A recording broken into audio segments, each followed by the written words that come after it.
The Sián FKP37 sits on the same floor pan, and is powered by the same glorious naturally aspirated engine, but it gets bespoke bodywork and pioneering technology in the form of a supercapacitor hybrid system. Good stuff, mesmerizing V12, the noise, drama and exoticism, beautiful steering, chassis composure, wildness. Bad stuff, much in common with the Aventador, negligible electric assistance. There's a Countach connection on the exterior, the triple taillights, the periscopio-style roof scallop, the dent in the bonnet, the intakes on the door, all a nod to the original poster car, and it's a brutal thing to try and get your eyes around.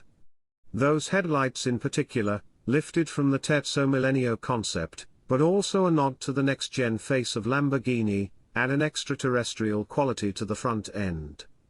The steering is a delight, communicating Pirelli-sourced information to your hands as clearly as the V12 to listeners' ears. You can lean hard into corners, but you'll get understeer before oversteer. Once the nose is settled, gas it in second and the rear will arc out. Only momentarily, because then the 4WD will transfer power forward, and you'll be finessing an even four-wheel slide. But having the confidence to do this is the surprise.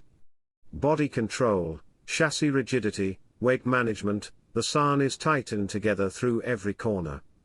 The 48 volts electric element may win attention, but the 6.5-litre V12 remains the headline act. This is basically the same engine that powers the mighty Aventador SVJ but with a slight boost in output, taking peak power to a claimed 774 bhp at 8,500 revolutions per minute, the highest yet for a road-going Lamborghini.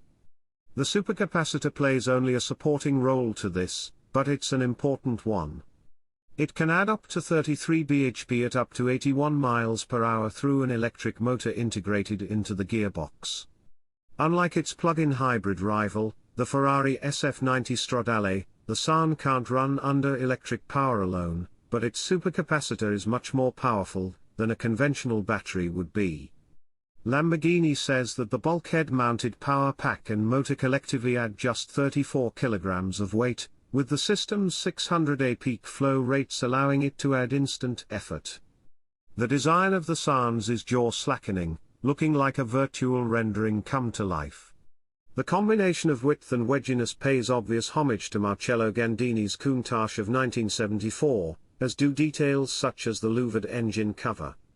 The front features Y-shaped, daytime running lights inspired by those of the 2017 Terzo Millennio concept.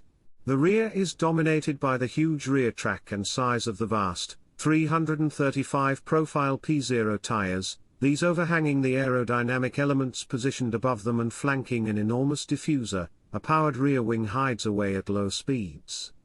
6 hexagonal taillight elements seem to hang, surrounded by space, and above them the rear deck incorporates active cooling flaps that open automatically.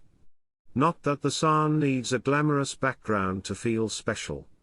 Its cabin shares most of the Aventador's architecture but has plusher materials and a new, portrait-orientated central touchscreen. It also shares its lesser sister's shortage of headroom, with the limited space allowed by the fixed buckets beneath the Alcantara headlining making me glad not to be wearing a helmet.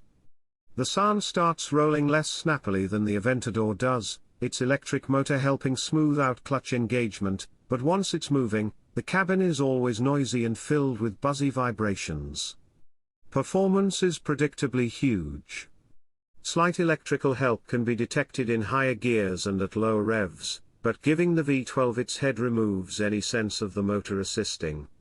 The Sián sounds magnificent, louder and rowdier than even the Aventador SVJ, but with an exhaust note that truly harmonizes within the last few hundred revs before the cutoff, and with a fusillade of pops and bangs on the overrun.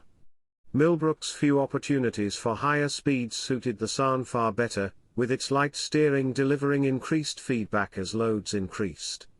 And the chassis proving impressively disciplined over the hill route's many crests, regardless of the dynamic mode chosen.